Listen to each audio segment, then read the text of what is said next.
I was an engineer, and in 2008, lost my job due to the economic collapse. Jobs were scarce. I didn't know where to turn to get help updating my resume.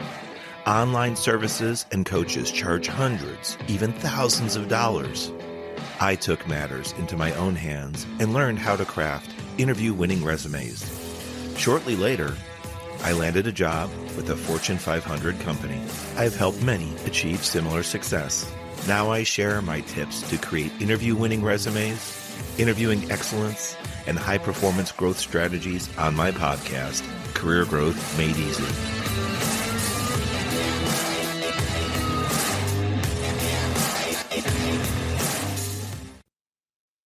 Hey there, it's Craig Ancel from the Career Growth Made Easy podcast. Welcome back. We are celebrating because we are still in our 100-plus episode marathon, and we're at episode 116. Today's show is titled, Your Job Title Doesn't Define You. We can all pause, I think, for a moment. Let that settle in. Definitely some food for thought. Your job title doesn't define you. What made me come up with today's show title and also supports some really great conversation was the fact that I ran into two people recently that were affected by today's show topic. One is employed in a senior position and provides cybersecurity. Another counseled students to help them overcome challenges. He was from a Florida college and held an information technology department chair position. I know those two are vastly different, one being in the professional workforce and another working in our college system, but believe it or not, they have some similarities to their story. We're going to cover the full gambit today on this episode 116, Your Job Title Doesn't Define You. Thinking about jobs. Many times I coach people where they can't seem to find their next position. They're disappointed with, frustrated with their current role, or unhappy with their overall situation, including pay. Maybe the benefits aren't what they thought they were going to be, they were misled, or things have just become stale. Regardless for the reason that you're interested in moving on, possibly to another position within your company, or completely taking an exit and trying something new. This word of advice may help you from making a critical mistake. Don't run from something, run to something. Let me say that again. Don't run from something, run to something. A similar phrase used to be used, don't jump until the boat is close to the dock. Don't jump until the boat is close to the dock. Meaning, if that opportunity is just too far away, too far to be able to be within reach, you might be overextending yourself by making that jump, that leap when it's unsafe. I know as part of Career Growth Made Easy, I support focus, vision, stamina, staying power. I also support growth, of course. But there is a time and place for growth and when you should take that jump, pivot, and make your stand. Just make sure that you have something to go to rather than running from something. We can be our own worst enemies. They say, I looked in the mirror and I saw my enemy. It was me. We have to learn to get out of our own heads, out of our own way, so that we can succeed. That's why I share so many tips and techniques on career growth, in fact, accelerated career growth. Many of the students I've helped can't seem to get past themselves. You may only be looking at your degree title. You may be only looking at your current position title. And you see that and see how limiting it is. I only have a degree in. The only job I'm good at is fill in the blank. That's the mistake we have all made, and I've been there too. We don't want our job titles or our educational levels to define us. That's just a step in our careers. Maybe you've received a certain level of education and you're not ready to go back or can't afford to go back. That's okay. Maybe you will in the future. Either way, your title, your educational level does not define you. All the information, all the experience, all the education that you have, That is what can help put you together on a resume, on paper, and make yourself a really great candidate for a future role out there. I mention these two folks because one of them is very experienced in their professional field, and in fact, she has risen to the top of her level of management in that cybersecurity position. But when we talked, she felt that she was at a dead end. There was nowhere else for her to go. She was considering either a job change or an entire career path rebranding. That's something that I've done for myself and I've helped others with. So we're going to be getting together to talk in the near weeks, and I want to help her out too so that she can rebrand and refine herself, her message, her image, her brand. We have to remember all the experiences we have, the knowledge. That is what is valuable to others out there, future recruiters, future employers. Strip away your job titles, strip away your educational levels, and look at what you know. Look at where you have experience. What are you specialized in? Are the things that people say that you do really, really well?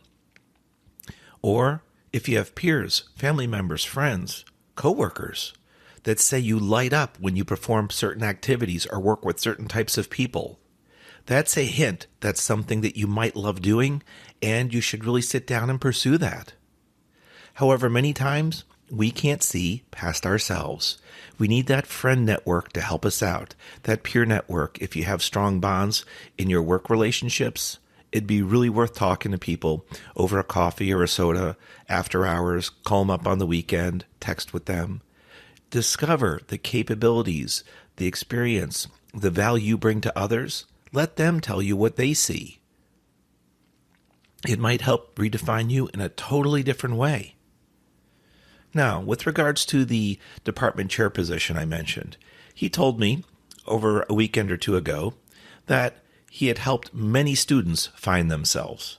They would sometimes see their college degree or even their pending college degree as limiting. They had forgotten all the things that we just talked about. All the classes, all the studying, all the lab work, the experience. If it's in information technology or software, for example, there's lots and lots of coding, lots of programming that you have to do to prove yourself, to be successful and get the proper grades in school. Sometimes you see that graduation title and you say, look, all this effort, all my activities have been reduced down to a simple title. Is this all I am? That is negative thinking. That is closed-minded thinking. And I'm here to tell you every day that you put in effort for your education, for your job, for your trade school, whatever it is you do, even if you're volunteering, working at nonprofits, it doesn't matter. Every day that you show up is a day to celebrate. Take credit. Take value for what you're doing, how you're contributing, how you're helping others. Maybe you're in a position where you don't see the final product or the final customer. Many of us are not. We are spokes or cogs, spokes in the wheel or cogs on the gear. We help the chain move and we help the wheels spin and we help make progress. But many of us don't see the end product or end customer, the paying customer. We have to remember that everything we're doing should provide value to our final product or service. If it wasn't, we wouldn't have a role and we wouldn't have been hired in the first place. Hey, Craig, we need you to come to this company. We're going to pay you really well, and we really don't have anything for you to do. Can you sit in this cubicle and do nothing? Sure. What does it pay? That's not likely to happen, right? So we have to sit back and remember the roles that we're in today. Why are we in this role? How recently had we moved into that role? What were the job descriptions? What were the goals of the position? When you interviewed or promoted into that role, weren't you excited to have that job? Didn't you look forward to working there? Those are the kind of emotions and kind of feelings that we need to pull out and not let our titles define us. I mentioned earlier about only thinking about your title or only thinking about your certification or your degree. That is where I use the phrase closed-minded thinking. There's an older episode, number 27, that you can go back to and listen, and I'll put some links in the show notes. It focused a little bit more on the workforce than it did on education, because the show title was actually called That's Not My Job, Close-Minded Thinking. I believe one of the key points of that episode was to keep in mind we're not the only person involved in the product or service creation. Sometimes we have to look outside ourselves. Then I had an oldie but a goodie, episode 10, and it was simply titled, Are You Standing Out? I'll tell you this, you can stand out for the right reasons or the wrong ones. Yep. So think about, are you showing up at your best? Are you giving it your all when you're at school, when you're at work? Maybe you have multiple jobs. Give it your best. That is part of your career, part of your growth. And when you try your hardest, it will eventually be seen, potentially help accelerate your career growth into new positions, higher pay. Thinking about today's show, don't let your title define you. Look at all your background, all your experience, all your accomplishments. Then take that and say, where else could I use these capabilities, skills, experiences? I, for one, am an electrical engineer, and I also have a significant number of years in leadership and in management roles. When the economy crashed in 2008, I was affected, and I was affected negatively, significantly. I lost my job. Back then, it happened so frequently with the economy crash, there was a term for it, and it was called RIF, R-I-F. And that stands for reduction in force. You may have heard of it. You may have unfortunately been affected by it. From being an engineer and someone with leadership and management experience, I looked around for jobs. The problem at that time, with the economy crash, people weren't buying products and services. They didn't need engineers to design things. They certainly did not need managers to manage the engineers that weren't there, because there simply weren't any customers at that time.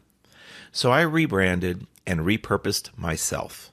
I took what I was doing as an engineer and someone with significant management experience, and I said, you know what? All these years, you've been developing products, you've been working on projects. Couldn't you be a project manager? And that is where my career was rebirthed, from engineering to project management. No, you don't need to be an engineer to be a project manager. It just so happens while I was an engineer and supported some supervisory and managerial roles, I was also project managing. Therefore, I repurposed myself and my resume.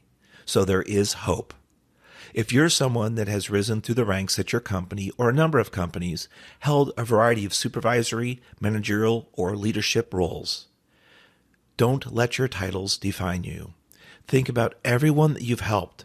Think about all the achievements you've accomplished. Have there been any certifications, any awards, any special trainings? Where could you use those in other companies, in other portions of your company, or in other roles? You might want to put down the past few jobs you've worked, so that helps you brainstorm. But then when you're done, kind of strike out the titles. Just put it all together in a big, pot and stir it up. Kind of like a jambalaya, if you will, a mixture of things. And then you say to yourself, what could I do with this?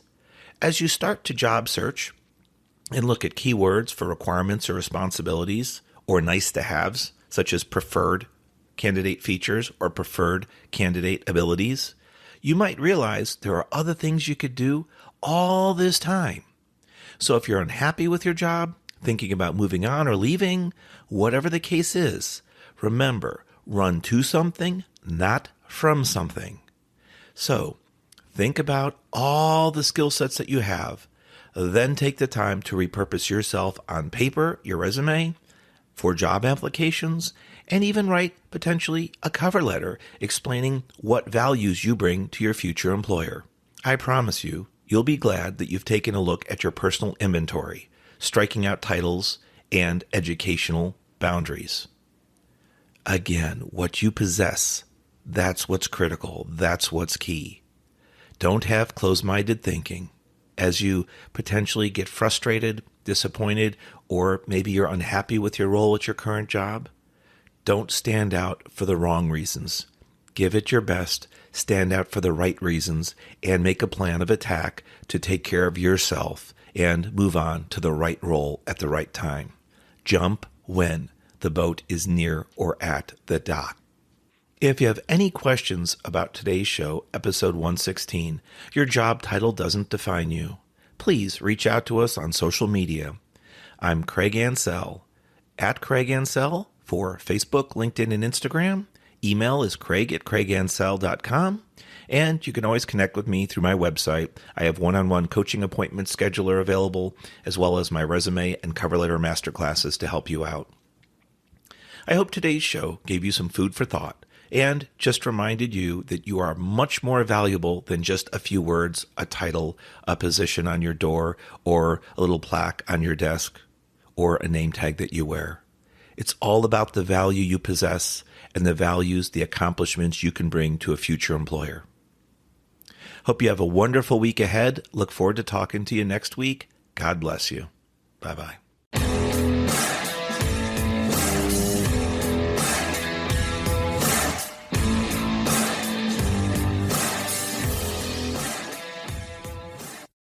Thanks for watching. If you've enjoyed this episode, be sure to subscribe to our channel. New episodes every Monday.